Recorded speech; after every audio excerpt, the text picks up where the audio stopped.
네, 안녕하세요. 인터풋볼의 이현호 기자입니다. 오늘은 나만의 주제를 잡고 정말 주관적인 순위를 매겨보는 특이한 랭킹 인터세븐 시간입니다. 개인 재능이나 클럽 커리어에 비해서 국제대회 성적이 아쉬운 선수가 많습니다.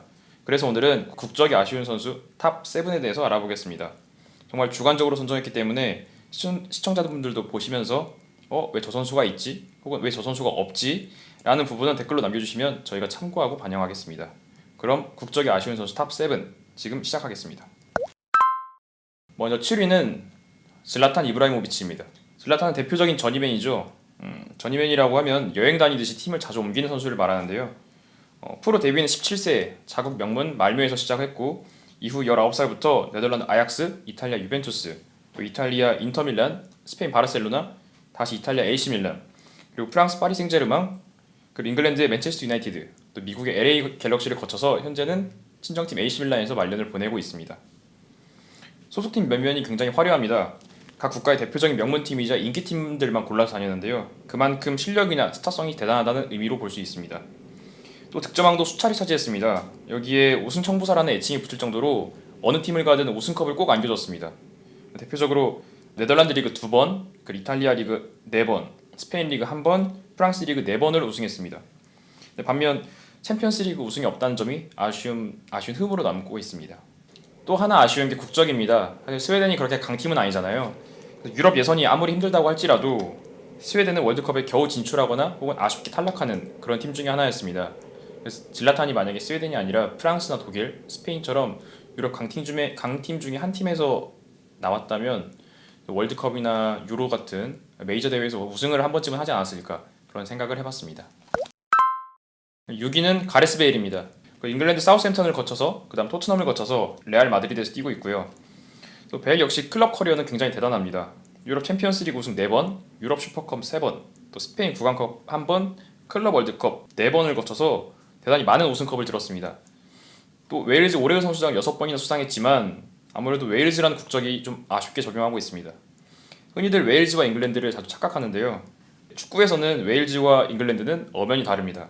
두 나라 모두 영국 연방, 즉 영어로 유나이티드 킹덤, UK에 묶여있을 뿐이지 축구 대회에 나설 때는 완전히 다른 팀으로 나눠서 출전을 합니다.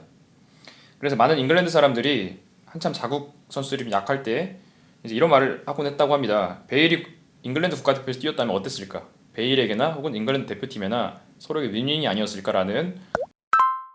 5위는 에딘 제코입니다. 제코는 1986년 동유럽의 보스니아 헤르체고비나에서 태어났습니다. 2007년부터 독일 분데스리가의 명문이죠. 불프스부르크에서 뛰면서 이름을 알리기 시작했습니다. 이후 맨체스터 시티에서 7년간 활약했고 그 다음 2015년부터 현재까지는 이탈리아 AS 로마에서 붙박이 공격수로 뛰고 있습니다. 제코는 독일 분데스리가 우승을 비롯해 분데스리가 득점왕, 또 이탈리아 세리에 A 득점왕까지 차지했습니다. 또 여기에 맨시티에서는 EPL 우승 2번, FA컵 우승 1번까지 이끌었습니다. 하지만 보스니아 대표팀의 활약이 좀 아쉽습니다. 2014년 브라질 월드컵에 출전했으나 아르헨티나와 나이지리아에 밀려서 16강 진출에 실패했습니다. 4위는 대한민국의 영원한 주장 홍명보입니다. 현재 대한축구협회 전무로 활동하고 있습니다.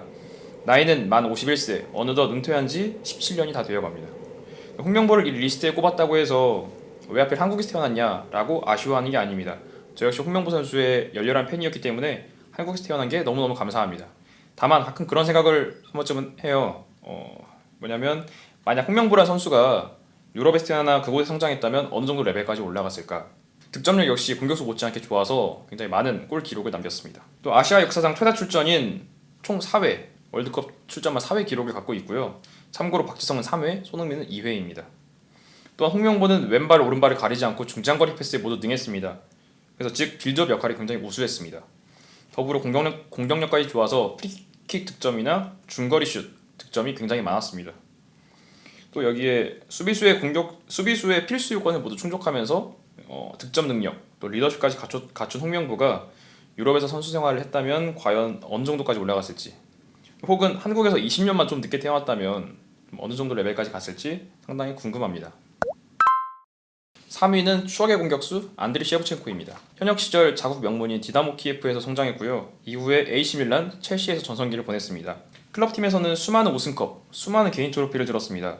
또 2004년에는 AC 밀란 시절에 발롱도르까지 수상했고요. 또 또 AC 밀란에서 첼시로 이적할 때는 그 당시 최고 이적료까지 기록했습니다. 다만 우크라이나 소속이라 아쉬움이 많이 남습니다. 우크라이나는 아시다시피 유럽에서 강팀이 아니죠. 오히려 유럽 내에서는 약팀으로 분류됩니다. 그리고 우크라이나 역사상 최초이자 마지막 월드컵 출전인 2006 독일 월드컵에서 스페인에 4대0으로 크게 졌고요. 이후에 사우디아라비아에 4대0으로 이기고 튀니지도 1대0으로 이기면서 극적으로 16강에 진출했습니다. 다만 16강전에서 스위스를 넘지 못하고 탈락했습니다. 2위는 로베르트 레반도프스키입니다. 현 시점 최고의 스트라이커로 평가받고 있는 선수인데요. 레반도프스키는 1988년 폴란드 출생의 만 31세 공격수입니다. 2010년부터 독일의 명문 도르트문트에서 이름을 알리기 시작했고요. 2014년에 그 라이벌인 바이에른 뮌헨으로 이적해서 현재까지 폭발적인 득점력을 뽐내고 있습니다. 또 독일 득점왕에 4번이나 올랐습니다. 여기에 독일 분데스리가 우승을 무려 6번, 또 DFB 포칼에서 2번의 우승을 차지했고요. 독일 슈퍼컵 우승은 3번 차지했습니다. 그러나 폴란드 올해의 선수 상을 6번이나 받았음에도 불구하고 폴란드 대표팀을 높은 곳으로 이끄는 데는 분명 한계가 있었습니다. 대표적으로 지난 2018 러시아 월드컵에 출전했지만 레반도프스키는 큰 실망만 남긴 채 이렇게 메이저 대회를 마무리했습니다. 대망 1위 자리에는 골키퍼입니다. 아틀레티코 마드리드의 얀 오블락 골키퍼를 1위로 꼽았습니다. 오블락은 1993년 유럽의 슬로베니아에서 태어났습니다. 현재는 세계적인 골키퍼를 배출하는 골키퍼 사관학교 아틀레티코 마드리드에서 넘버원 골키퍼로 활약하고 있습니다. 오블락은 스페인 라리가에서 지난 10년간 최다 무실점 1위 기록을 세웠습니다. 리그 180경기 중에서 총 99경기에서 무실점 기록, 즉 클린시트를 기록했습니다. 오블락이 슬로베니아가 아니라 유럽 혹은 남미 같은 강팀 국적의 선수였다면 더 큰 화제성과 더 높은 커리어, 그리고 지금보다 훨씬 더 훌륭한 명성을 얻었을 거라고 생각합니다. 오늘은 국적이 아쉬운 선수 탑 7에 대해서 알아봤습니다. 오로지 저의 개인적이고 주관적인 순위니까요. 혹시 의아한 부분이 있으면 태클이나 비판을 많이 댓글로 해주세요. 그리고 K리그 소식 및 기타 해외 축구 소식은 인터풋볼에서도 확인할 수 있습니다.